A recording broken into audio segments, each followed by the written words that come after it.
जय श्री कृष्ण मेरे सभी प्यारे कथा श्रोताओं को। मेरा नाम है नमित अग्रवाल और स्वागत है आपका मेरे चैनल कथावाचक में।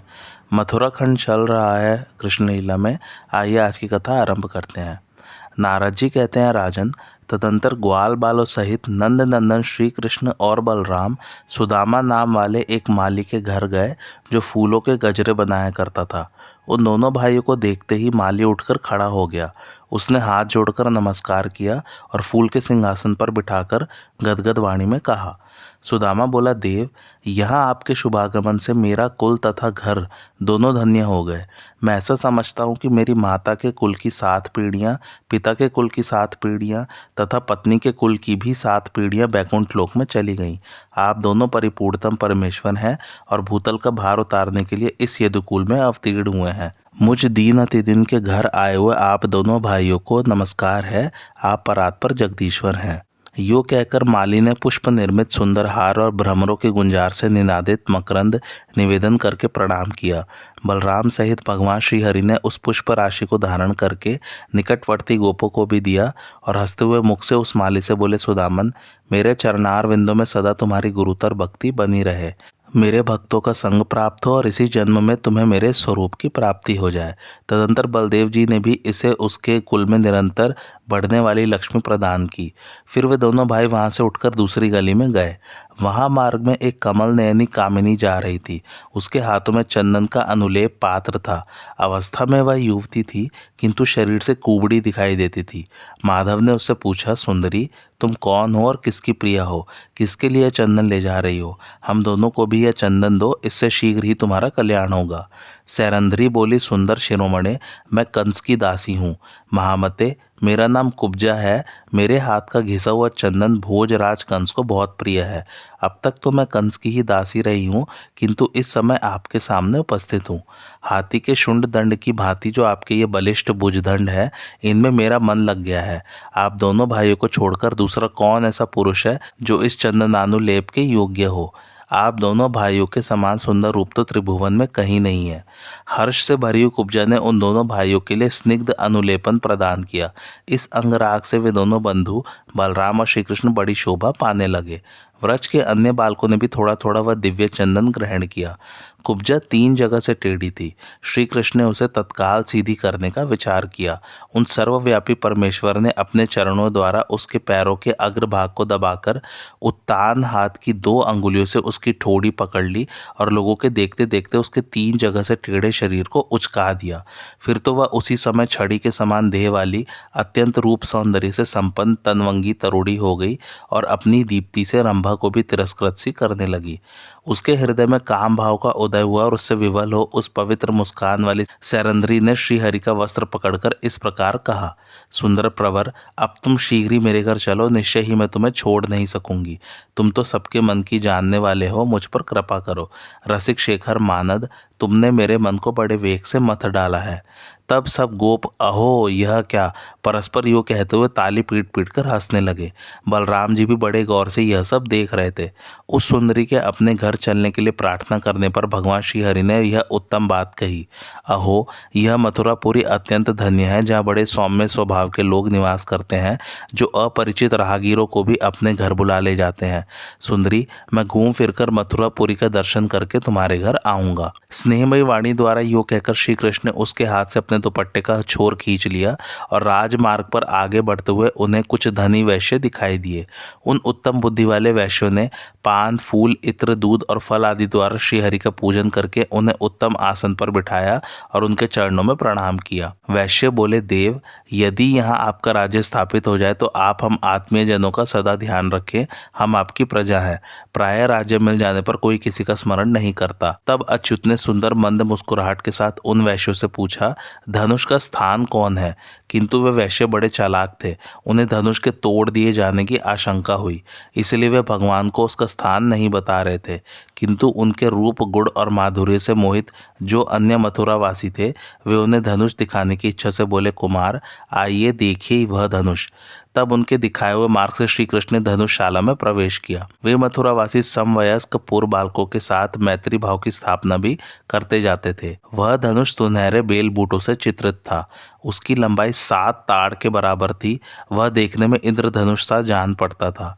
वह इतना अधिक भारी था कि 5,000 मनुष्य एक साथ मिलकर ही उसे एक स्थान से दूसरे स्थान पर ले जा सकते थे। उसका निर्माण 8 धातुओं से हुआ था। वह कठोर धनुष 1,00,000 भार के समान भारी था और चतुर्दशी तिथि को पूर्ववासियों द्वारा पूजित हुए यज्ञ मंडप में स्थापित किया गया था। पूर्व काल में भृगुकुल नंदन परशुराम जी ने राजा यदु को वह धनुष दिया था। माधव श्री कृष्ण ने उसे देखा। वह कुंडली मारकर बैठे हुए शेषनाग के समान प्रतीत होता था। लोग मना करते रह गए, किंतु श्री कृष्ण ने हठपूर्वक उस धनुष को उठा लिया और पूर्ववासियों के देखते देखते खेल खेल में उसके ऊपर प्रत्यंचा चढ़ा दी। फिर श्रीहरि ने अपने भुजदंडों से उस धनुष को कान तक खींचा और जैसे हाथी ईख के डंडे को तोड़ डालता है, उसी प्रकार उसको बीच से खंडित कर दिया। टूटते हुए उस धनुष की टंकार बिजली की गड़गड़ाहट के समान प्रतीत हुई। इससे भू आदि 7 लोकों तथा 7 पातालों सहित सारा ब्रह्मांड गूंज उठा। दिग्गज विचलित हो गए, तारे टूटने लगे, भूखंड मंडल कांप उठा। पृथ्वी पर रहने वाले लोगों के कान तत्काल बहरे से हो गए। वह शब्द 2 घड़ी तक कंस के हृदय को विदीर्ण करता रहा। उस धनुष की रक्षा करने वाले आतताई असुर अत्यंत कोपित होकर उठे और श्री कृष्ण को पकड़ लेने की इच्छा से परस्पर कहने लगे, बांध लो इसे। उन्हें सशस्त्र आक्रमण करते हुए देख बलराम और श्री कृष्ण ने धनुष के दोनों टुकड़े लेकर उन दुर्मत दैत्यों को बड़े वेग से पीटना आरंभ किया। धनुष खंडों के अत्यंत प्रबल प्रहार से कितने ही वीर तत्काल मूर्छित हो गए। किन्हीं के पांव टूटे, किन्हीं के नख फूटे और कितनों के ही कंधे एवं बाहुदंड खंडित हो गए। इस प्रकार 5,000 दैत्यवीर भूमि पर प्राण शून्य होकर सो गए। समस्त मथुरा वासियों में हलचल मच गई। बहुत से लोग उस घटना को देखने के लिए दौड़े आए। नगरी में सब और कोलाहल होने लगा और वहां के लोगों के मन में बड़ा भारी भय समा गया। भोजराज कंस के सभा मंडप का छत्र अकस्मात टूटकर गिर पड़ा। ग्वाल बालों तथा बलराम जी के साथ श्री कृष्ण संध्या के समय धनुषशाला से नंदराज के निकट आ गए, मानो वे अत्यंत डर गए हों। गोविंद का वह अद्भुत सुंदर रूप देखकर मथुरापुरी की वनिताएं विशेष रूप से मोहित हो गईं। उनके वस्त्र खिसक गए, गुथी हुई चोटियां ढीली पड़ गई, हृदय में प्रेम जनित पीड़ा जाग उठी और वे अपनी सखियों से परस्पर इस प्रकार कहने लगी, सखियों, करोड़ों कामदेवों की कांति धारण के श्रीहरि बड़ी उतावली के साथ मथुरापुरी में स्वच्छंद विचरने लगे हैं और जिन किन्हीं युवतियों ने उन्हें देखा है, उन हम जैसी सभी स्त्रियों के समस्त अंगों में वे अनंग बनकर समाविष्ट हो गए हैं। कुछ चतुरा स्त्रियों ने कहा, क्या इस पुरी में ऐसी क्रूर स्त्रियां नहीं है जो अनंग मोहन श्री कृष्ण के सारे अंगों को घूर घूर कर देखती हैं? हम सब उन परमानंदमय सर्वांग सुंदर श्री कृष्ण को भर आंख नहीं निहारती। सखी, किसी के किसी एक ही अंग में सौंदर्य माधुर्य दिखाई देता है और वहीं हमारे नेत्र पतंग के समान टूट पड़ते हैं, परंतु जो सर्वांग सुंदर एवं मनोहर है, उन्हें केवल नेत्र से पूर्णतया कैसे देखा जा सकता है? नंदन नंदन का अंग अंग सुंदर है, उसमें जहाँ जहाँ भी दृष्टि पड़ती है वहीं वहीं परम सुख पाकर वहाँ से लौटने का नाम नहीं लेती। वे लावण्य के महासागर हैं, उनमें हमारा चित्त किस तरह लगा है, मानो उसी में डूब गया हो। नगर की जिन स्त्रियों ने दिन में व्रजराज नंदन को देखा, उन्होंने स्वप्न में भी उन्हीं का दर्शन किया। फिर जिन्होंने रास मंडल में उनके साथ रासलीला की, वे गोपांगनाएं उनके मधुर मनोहर रूप का कैसे निरंतर स्मरण न करें। नारद जी कहते हैं, राजन, रजक के मस्तक के छेदन, धनुष के भंजन तथा रक्षकों के वध का समाचार सुनकर कंस को बड़ा भय हुआ। तत्काल उसके सामने अपशकुन प्रकट हुए। उसके बाएं अंग फड़कने लगे, उसे स्वप्न में अपना अंग भंग दिखाई देने लगा। इससे दैत्यों के राजा कंस को रात भर नींद नहीं आई। उसने स्वप्न में यह भी देखा था कि वह प्रेतों से घिरा हुआ है, उसके सारे शरीर में तेल मला गया है तथा वह नंग धड़ंग जपा कुसुम की माला पहने भैंसे पर चढ़कर दक्षिण दिशा की ओर जा रहा है। प्रातःकाल उठकर उसने कार्यकर्ताओं को बुलवाया और उन्हें मल क्रीड़ा महोत्सव प्रारंभ करने की आज्ञा दी। सभा मंडप के सामने ही विशाल प्रांगण से युक्त स्थान पर रंग भूमि की रचना की गई। वहां सोने के खंभे लगाए गए, सुनहरे चंदोवे ताने गए और उनमें मोतियों की लड़ियां लटका दी गई। सुंदर सोपानों और सुवर्णमय मंचों से वह रंगभूमि बड़ी शोभा पाने लगी। राजा के लिए रत्नमय सुंदर मंच स्थापित किया गया, उस पर इत्र लगाया गया। उस मंच पर इंद्र का सिंहासन लगा दिया गया, उसके ऊपर सुंदर बिछावन और तकिए सुसज्जित कर दिए गए। चंद्रमंडल के समान मनोहर दिव्य छत्र तथा हीरे की बनी हुई मूठ वाले हंस की सी आभा से युक्त व्यजन और चामरों से सुशोभित विश्वकर्मा द्वारा रचित वह 10 हाथ ऊंचा सिंहासन बड़ा ही चित्ताकर्षक था। उस पर आरूढ़ हो राजा कंस पर्वत शिखर पर बैठे हुए सिंह के समान शोभा पा रहा था। वहां गायकों द्वारा गीत गाए जाने लगे, वारांगनाएं नृत्य करने लगी और मृदंग, पटह, ताल, भेरी तथा आनक आदि बाजे बजने लगे। छोटे छोटे मंडलों के शासक, नरेश तथा नगर और जनपद के निवासी बड़े लोग पृथक पृथक मंच पर बैठकर मल्लयुद्ध देख रहे थे। चाणूर, मुष्टिक, कूट, शल और तोशल आदि पहलवान व्यायाम उपयोगी गजराज के गंड स्थल से मद झर रहा था। कंस के द्वारा बुलाए गए नंदराज आदि गोप मस्तक झुकाए राजा को उत्तम भेंट अर्पित करके एक एक मंच का आश्रय ले बैठ गए। वहां यदुराज कंस के लिए बाड़ासुर, जरासंध और नरकासुर के नगर से भी उपहार आए। अन्य जो शंबर आदि भूपाल थे उनके पास से भी बहुत सी भेंट सामग्रियां आईं। तदंतर माया से बालक रूप धारण किए बलराम और श्री कृष्ण दोनों भाई मल्लों के खेल देखने के लिए उस रंगशाला में आए। रंगमंडप के द्वार पर कोवलिया पीड़ नामक हाथी खड़ा था, जिसके कुंभ स्थल पर गोमूत्र में सने हुए सिंदूर और कस्तूरी से पत्र रचना की गई थी। रत्नमय कुंडलों से मंडित उस महामत गजराज के गंड स्थल से मद झर रहा था। द्वार पर हाथी को खड़ा देख श्री कृष्ण ने महावत से गंभीर वाणी में कहा, अरे इस गजराज को दूर हटा ले और मेरी इच्छा के अनुसार मार्ग दे दे, नहीं तो तुझको और तेरे हाथी को अभी भूतल पर मार गिराऊंगा। तब कुपित हुए महावत ने संपूर्ण दिशाओं में जोर जोर से चिंगाड़ते हुए उस मतवाले हाथी को नंद नंदन पर आक्रमण करने के लिए आगे बढ़ाया। गजराज ने तत्काल ही श्रीहरि को सूंड से पकड़कर उठा लिया, परंतु अपना भार अधिक बढ़ाकर श्रीहरि उसकी पकड़ से बाहर निकल गए। जैसे वृंदावन के निकुंजों में श्रीहरि इधर उधर लुकते छिपते थे, उसी प्रकार इधर उधर घूमकर वे कोवलिया पीड़ के पैरों के बीच में छिप गए। हाथी ने अपनी सूंड बढ़ाकर उन्हें पकड़ लिया, किंतु उसकी सूंड को दोनों हाथों से दबाकर श्रीहरि पीछे की ओर से निकल गए। तब हाथी ने बगल की दिशा में घूमकर उन्हें पकड़ने की चेष्टा की, किंतु माधव उसके मस्तक पर मुक्के से प्रहार करके आगे की ओर भागे। उस गजराज ने भागते हुए श्रीहरि का पीछा किया। उस समय मथुरापुरी में कोहराम मच गया। फिर श्रीहरि चक्कर देखकर इधर पीछे की ओर निकल आए। उधर महाबली बलदेव ने जैसे गरुड़ सर्प को पकड़ते हैं, उसी प्रकार अपने बाहुदंडों से उसकी पूंछ पकड़कर उसे पीछे की ओर खींचा। तब हंसते हुए भगवान श्री कृष्ण ने अपने दोनों हाथों से बलपूर्वक उसकी सूंड पकड़कर उसी तरह आगे की ओर खींचना आरंभ किया, जैसे मनुष्य कुएं से रस्सी को खींचता है। उन दोनों भाइयों के आकर्षण से वह हाथी व्याकुल उठा। तब 7 महावत बलपूर्वक उस हाथी पर चढ़ गए। साथ ही दूसरे महावत भी श्री कृष्ण का वध करने के लिए 300 हाथी वहां ले आए। महावतों के अंकुश की चोट करने से कुपित हुआ वह मतवाला हाथी पुनः श्री कृष्ण की ओर झपटा। तब बलदेव जी के देखते देखते साक्षात भगवान श्री कृष्ण ने उसकी सूंड पकड़ ली और इधर उधर घुमाकर उसे उसी प्रकार पृथ्वी पर दे मारा, जैसे कोई बालक कमंडलू पटक दे। उस पर चढ़े हुए 7 महावत इधर उधर दूर जा गिरे और वहां जुटे हुए साधु पुरुषों के देखते देखते वह हाथी प्राण शून्य हो गया। उसके शरीर से एक ज्योति निकली और श्री घनश्याम में विलीन हो गई। महाबली बलराम और श्री कृष्ण ने उस हाथी के दोनों दांत उखाड़ लिए और जैसे 2 सिंह के बच्चे बहुत से मृगों का संहार कर डाले, उसी प्रकार समस्त महावतों को मौत के घाट उतार दिया। हाथी के मारे जाने पर जो अन्य महावत बचे थे, वे सब इधर उधर भागकर उसी प्रकार छिप गए, जैसे वर्षाकाल व्यतीत हो जाने पर बादल जहां के तहां विलीन हो जाते हैं। इस प्रकार कोवलिया पीड़ का वध करके पसीने की बूंद और हाथी के मद से अंकित हुए बलराम और श्री कृष्ण दोनों बंधु गोपों तथा शेष दर्शनार्थियों के मुख से अपनी जय जयकार सुनते हुए बड़ी उतावली के साथ रंगशाला में प्रविष्ट हुए। उस समय उन दोनों के मुख अधिक परिश्रम के कारण लाल हो गए थे। उनके हाथों में हाथी के दांत थे। वे दोनों दिशाओं में एक साथ चलने वाले अनिल और अनल की भांति बड़े वेग से रंगभूमि में पहुंचे। उस समय मल्लों ने उन्हें महामल्ल समझा और नरों ने नरेंद्र, नारियों ने उन्हें कामदेव माना और गोपगणों ने व्रज का स्वामी। पिता की दृष्टि में वे पुत्र जान पड़े और दुष्टों को दंडधारी यमराज के समान प्रतीत हुए। कंस ने उनको अपनी मृत्यु समझा और ज्ञानी पुरुषों ने उन्हें विराट ब्रह्म के रूप में देखा। उस समय बलराम के साथ रंगशाला में गए हुए श्री कृष्ण को योगी शिरोमणि महात्मा पुरुषों ने परम तत्व के रूप में अनुभव किया। सभी तरह के लोगों ने अपनी पृथक पृथक भावना के अनुसार उन परिपूर्ण देव श्रीहरि को विभिन्न रूपों में देखा और समझा। हाथी को मारा गया सुनकर और उन महाबली बंधुओं को देखकर मनस्वी कंस मन ही मन भयभीत हो उठा तथा मंचों पर बैठे हुए दूसरे दूसरे लोग मन ही मन हर्ष से उल्लसित हो उठे और जैसे चंद्रमा को देखकर चकोर सुखी होते हैं, उसी प्रकार वे उन्हें देखकर परमानंद में निमग्न हो गए। नगर के लोग अत्यंत उत्सुक हो एक दूसरे के कान से कान सटाकर परस्पर कहने लगे, ये दोनों वसुदेव नंदन साक्षात परम पुरुष परमेश्वर है।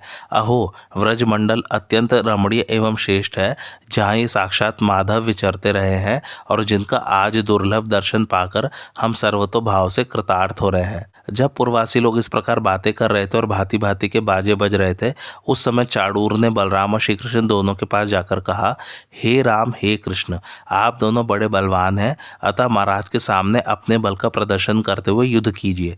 यदुकुल तिलक महाराज कंस यदि इस युद्ध से प्रसन्न हो गए तो आप लोगों की और हमारी कौन कौन सी भलाई नहीं होगी, अर्थात सब होगी। भगवान ने कहा, राजा के कृपा प्रसाद से तो हमारी पहले से ही बहुत भलाई हो रही है, किंतु इतना ध्यान रखो कि हम लोग बालक हैं, अतः समान बल वाले बालकों के साथ ही हमारा युद्ध होगा, किसी बलवान के साथ नहीं। इसकी यथोचित व्यवस्था होनी चाहिए, यहाँ अधर्म युद्ध कदापि न होने पाए।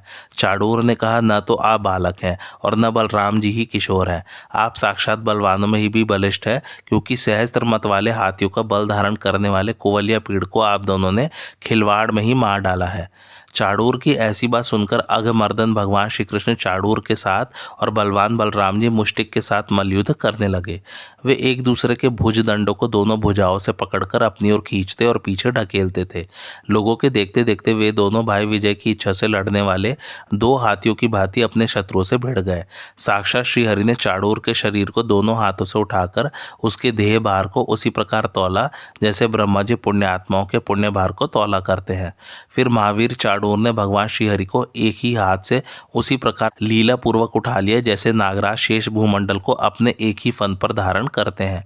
माधव ने अपनी भुजाओं के वेग से चाणूर की गर्दन और कमर में हाथ लगाकर उसे उठा लिया और सहसा पृथ्वी पर दे मारा। एक और श्री कृष्ण और चाणूर तथा दूसरी ओर बलराम और मुष्टिक एक दूसरे को हाथों, घुटनों, पैरों, भुजाओं, छातियों, अंगुलियों और मुक्कों से मारने लगे। बलराम और श्री कृष्ण के मुखों पर परिश्रम जनित पसीने की बूंदें देखकर दया से द्रवित हो उस समय महल की खिड़कियों के पास बैठी हुई राजरानियां आपस में कहने लगी, अहो, राजा के मौजूद रहते उनके सामने सभा में यह बहुत बड़ा अधर्म हो रहा है। कहाँ तो वज्र के समान सुदृढ़ शरीर वाले वे दोनों पहलवान और कहाँ फूल के सदृश सुकुमार बलराम और कृष्ण। अहो, हम मथुरापुर वासियों का कैसा अभाग्य है कि हमें आज इतने दिनों बाद इनका दर्शन भी हुआ, तो युद्ध के अवसर पर। वनवासी गोपों का महान सौभाग्य अत्यंत धन्यवाद की योग्य है, जिन्हें रास रस के साथ श्री कृष्ण बलराम का दर्शन होता आ रहा है। सखियों, आश्चर्य की बात तो यह है कि इस दुष्टचित्त राजा के रहते हुए कोई भी कुछ कहने को समर्थ नहीं हो सकता। इसलिए हमारे पुण्य के बल से ये दोनों बंधु शीघ्र ही अपने शत्रु पर विजय प्राप्त करें। नारद जी कहते हैं, राजन नंदराज का चित्त करुणा से द्रवित हो रहा था। उनकी ओर ध्यान देकर तथा विनीताओं के मनोरथ को याद करके श्रीहरि ने शत्रुओं को मार डालने का संकल्प मन में लेकर बलपूर्वक युद्ध आरंभ किया। चाणूर को भुज दंडों से उठाकर श्री कृष्ण ने बलपूर्वक अकस्मात आकाश में उसी प्रकार फेंक दिया जैसे हवा ने उखड़े हुए कमल को सहसा उड़ा दिया हो। आकाश से नीचे मुंह किए वह पृथ्वी पर इतने वेग से गिरा मानो कोई तारा टूट पड़ा हो। फिर उठकर चाणूर ने श्री कृष्ण को जोर से एक मुक्का मारा। उसके मुक्के की मार से परात पर भगवान श्री कृष्ण विचलित नहीं हुए। उन्होंने तत्काल चाणूर को उठाकर पृथ्वी पर पटक दिया। चाणूर के दांत टूट गए। वह मदोन्मत्त मल क्रोध से तमतमा उठा। उसने श्री कृष्ण की छाती पर दोनों हाथों से मुक्के मारे। तब दोनों हाथों से उसके दोनों हाथ पकड़कर साक्षात भगवान श्री कृष्ण ने कंस के आगे उसे घुमाना आरंभ किया और सबके देखते देखते पृथ्वी पर उसी प्रकार दे मारा जैसे किसी बालक ने कमंडलू पटक दिया हो। श्री कृष्ण के इस प्रहार से चाणूर मल का मस्तक फट गया। वह रक्त वमन करता हुआ तत्काल मर गया। इसी प्रकार महाबली बलदेव ने रण दुर्गम मल मुष्टिक के पैरों को मुट्ठी से पकड़कर आकाश में घुमाया और जैसे गरुड़ सर्प को पटक दे उसी प्रकार उसे पृथ्वी पर दे मारा। फिर तो मुष्टिक मुंह से खून उगलता हुआ काल के गाल में चला गया। तत्पश्चात कूट को सामने आया देख महाबली बलदेव ने एक ही मुक्के से उसी प्रकार मार गिराया जैसे देवराज इंद्र ने वज्र से किसी पर्वत को धराशायी कर दिया हो। जैसे गरुड़ अपनी तीखी चोट से नाक को घायल कर देता है, उसी प्रकार सामने आए हुए शल को नंद नंदन ने लात से मार गिराया।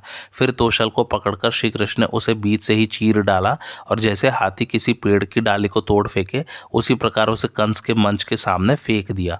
ये सब मल अखाड़े में गिराए जाते ही मौत के मुख में चले गए और उनके शरीर से निकली हुई ज्योतियां सत्पुरुषों के देखते देखते भगवान बैकुंठ में समा गई।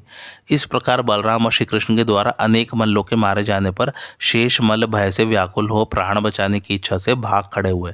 तदंतर श्री दामा आदि अपने मित्र गोपों को खींचकर माधव ने उनके साथ समस्त सज्जनों के सामने मल्ल युद्ध का खेल आरंभ किया। किरीट और कुंडलधारी बलराम तथा श्री कृष्ण को को ग्वाल बालों के साथ रंगभूमि में विहार करते देख समस्त पूर्ववासी विस्मय से चकित हो उठे। कंस के सिवा अन्य सब लोगों के मुंह से जय हो की बोली निकलने लगी।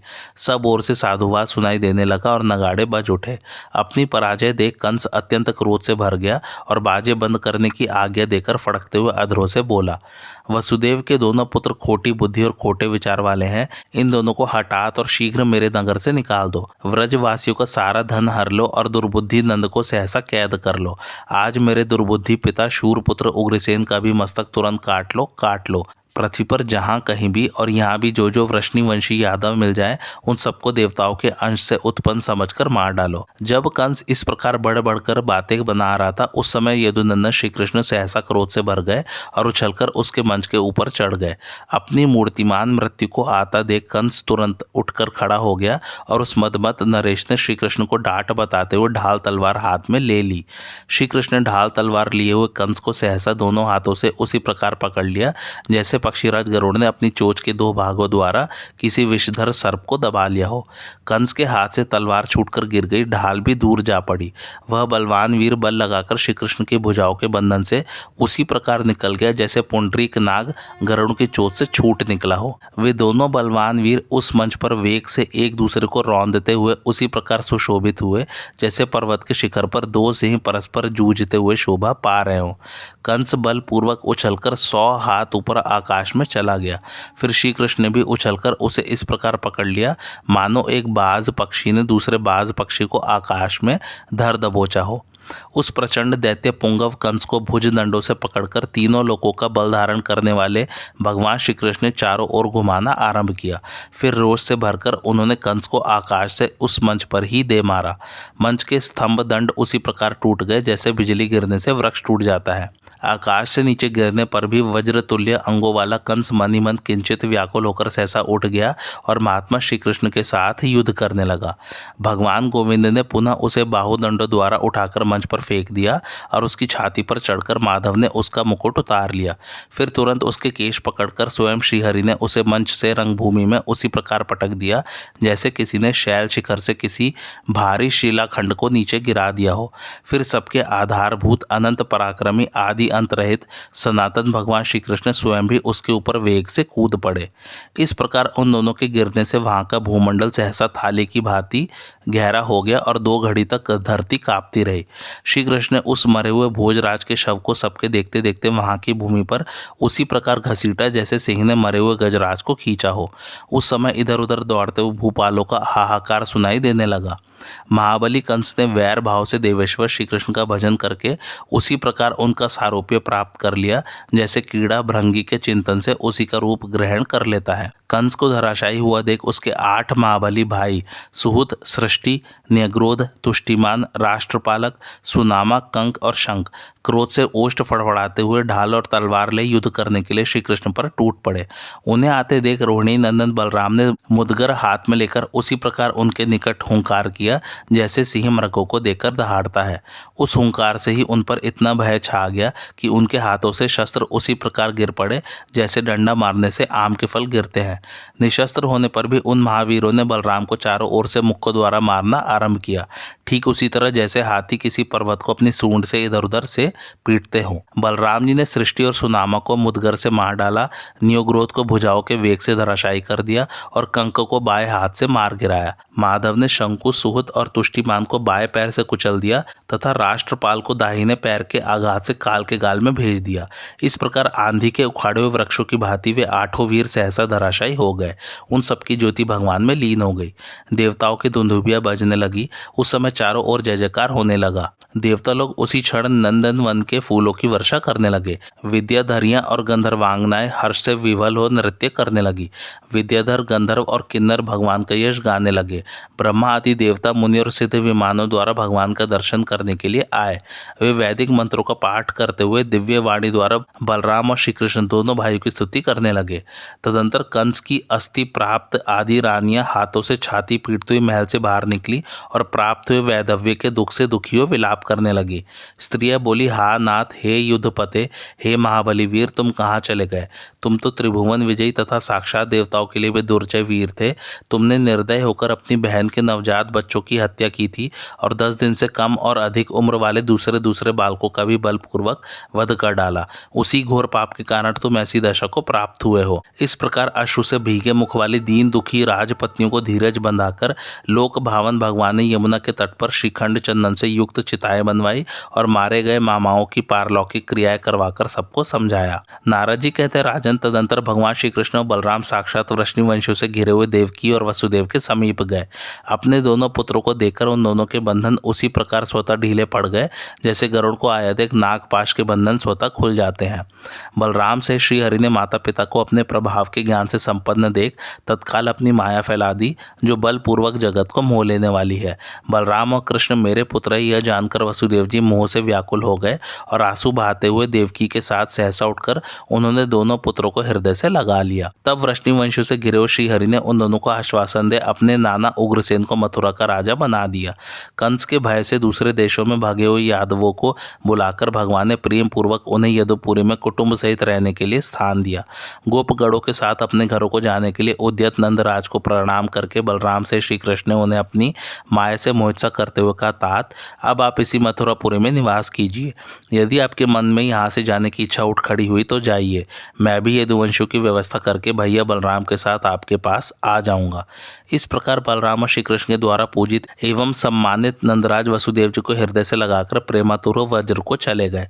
वसुदेव जी ने श्री कृष्ण के जन्म नक्षत्र पर जो पहले 10 लाख गोदान करने का संकल्प किया था, उसे पूरा करने के लिए उतनी गायों को वस्त्र और मालाओं से अलंकृत करके ब्राह्मणों को दे दिया। फिर धर्मज्ञ वसुदेव ने गर्गाचार्य को बुलाकर श्री कृष्ण और बलभद्र का विधिवत यज्ञोपवीत संस्कार करवाया। तदंतर समस्त विद्याओं का अध्ययन करने के लिए उद्यत हो परमेश्वर बलराम और श्री कृष्ण साधारण जनों की भांति गुरु सांदीपनि के पास आए। गुरु की उत्तम सेवा करके दोनों माधवों ने थोड़े ही समय में सारी विद्याएं पढ़ ली और वे दोनों समस्त विद्वानों के शिरोमणि हो गए। तत्पश्चात वे दोनों भाई हाथ जोड़कर गुरु जी को दक्षिणा देने के लिए उद्यत हुए। उस समय उन ब्राह्मण गुरु ने उन दोनों से दक्षिणा में अपने मरे हुए पुत्रों को मांगा। तब वे दोनों भाई सुनहरे साज सामानों से युक्त रथ पर आरूढ़ हो मन इंद्रियों को वश में रखते हुए प्रभास तीर्थ में समुद्र के निकट गए। दोनों ही भयानक पराक्रमी थे। उन्हें आया जान समुद्र तत्काल कांप उठा और रत्नों की उत्तम भेंट ले आकर दोनों हाथ जोड़ उनके चरण प्रांत में पड़ गया। उससे भगवान ने कहा, तुम मेरे गुरुदेव के पुत्र को शीघ्र ही लौटा दो। तुमने अपनी प्रचंड लहरों के घटाटोप से उस ब्राह्मण बालक का अपहरण कर लिया था। समुद्र बोला, भगवान देवी देवेश्वर, मैंने उस ब्राह्मण बालक का अपहरण नहीं किया है। उसका हरण तो शंख रूपधारी असुर पंचजन ने किया है। वह बलिष्ठ दैत्यरा सदा मेरे उदर में निवास करता है।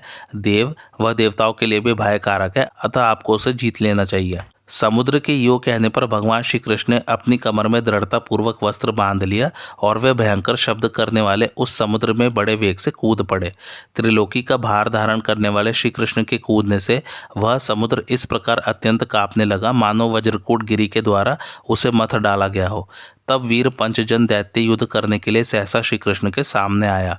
उसने माधव पर अपना शूल चला दिया, किंतु उस शूल को हाथ में लेकर श्री कृष्ण ने उसी के द्वारा उस पर आघात किया। उस आघात से मूर्छित हो वह समुद्र में गिर पड़ा।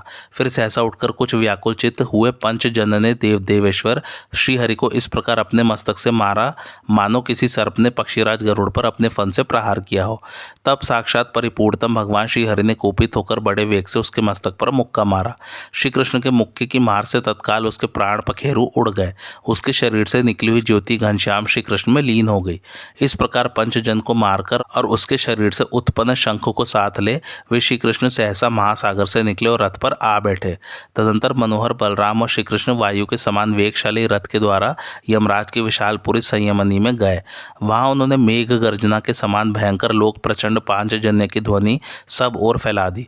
उसे सुनकर सभासदों सहित यमराज कांप उठे। यमपुरी के 84 लाख नरकों में पड़े हुए पापियों में से जिन जिनके कानों में वह ध्वनि पड़ी वे सब के सब मोक्ष पा गए। यमराज उसी क्षण पूजा और उपहार की सामग्री लेकर श्री कृष्ण बलराम के चरण प्रांत में आ गिरे। वे उनके तेज से पराभूत हो गए थे, अतः हाथ जोड़कर बोले, हे हरे, हे कृपा सिंधु, हे महाबली बलराम, आप दोनों असंख्य ब्रह्मांडों के अधिपति तथा परिपूर्णतम परमेश्वर है। आप दोनों देवता, पुराण पुरुष, सबसे महान सर्वेश्वर तथा संपूर्ण जगत के लोगों के अधीश्वर हैं।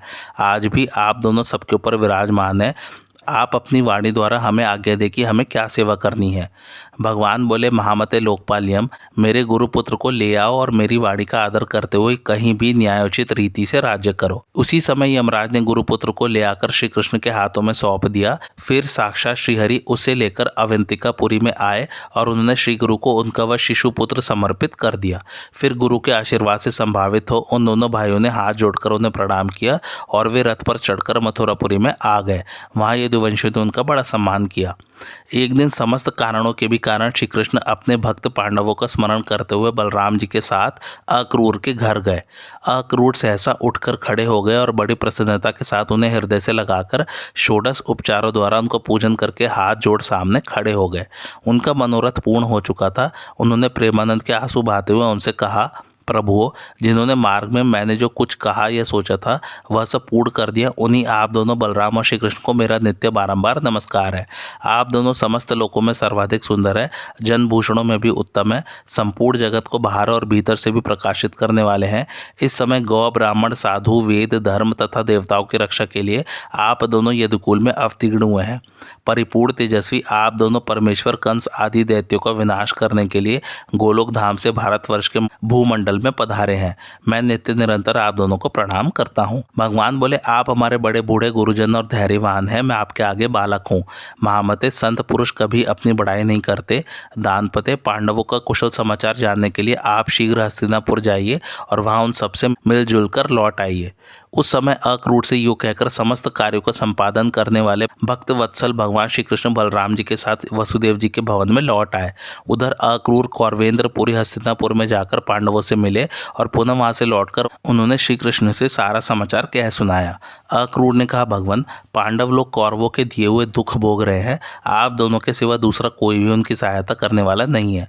पांडु के मर जाने पर प्रथा के सभी पुत्र आप दोनों के चरणार विंदों में ही चित्त लगाए बैठे हैं। अक्रूर जी के मुख से यह समाचार सुनकर भगवान श्री कृष्ण ने कौरवों का आधा राज्य बलपूर्वक पांडवों को दे दिया। तदंतर अपनी कही हुई बात को याद करके भगवान श्री कृष्ण उद्धव को साथ ले कुब्जा के महामंगल संयुक्त भवन में गए। श्रीहरि को आया देख परम रूपवती कुब्जा ने तुरंत ही भक्तिभाव से पाद्य आदि उपचार समर्पित करके अपने प्राण वल्लभ का पूजन किया। कुब्जा के उत्तम भवन की दीवारों में सोने और रत्न जड़े गए थे। उस रूपवती रमणी के साथ श्रीहरि उसी प्रकार शोभित हुए जैसे बैकुंठ धाम में के साथ रमापति विष्णु शोभा पाते हैं। साक्षात परिपूर्णतम भगवान श्री कृष्ण स्वयं जिस सैरंध्री के पति हो गए उसका महान तप कैसा आश्चर्यजनक है। वहां लीला से मानव शरीर धारण करने वाले भगवान श्री हरि 8 दिनों तक टिके रहकर 9वें दिन वसुदेव जी के भवन में लौट आए। मथुरा में इस प्रकार जो श्री कृष्ण का चरित्र है वह समस्त पापों को हर लेने वाला, पुण्यदायक तथा आयु की वृद्धि का उत्तम साधन है। वह मनुष्य को चारों पदार्थ देने वाला तथा श्री कृष्ण को भी वश में कर लेने वाला है। तुमने जो कुछ पूछा था वह सब मैंने तुमसे कह सुनाया, अब और क्या सुनना चाहते हो। आज की कथा यहीं समाप्त होती। कैसी लगे आप लोगों को मेरी कथा मुझे कमेंट करके ज़रूर बताइए और मेरे चैनल कथावाचक को लाइक, शेयर और सब्सक्राइब जरूर कीजिए। Thanks for watching. धन्यवाद।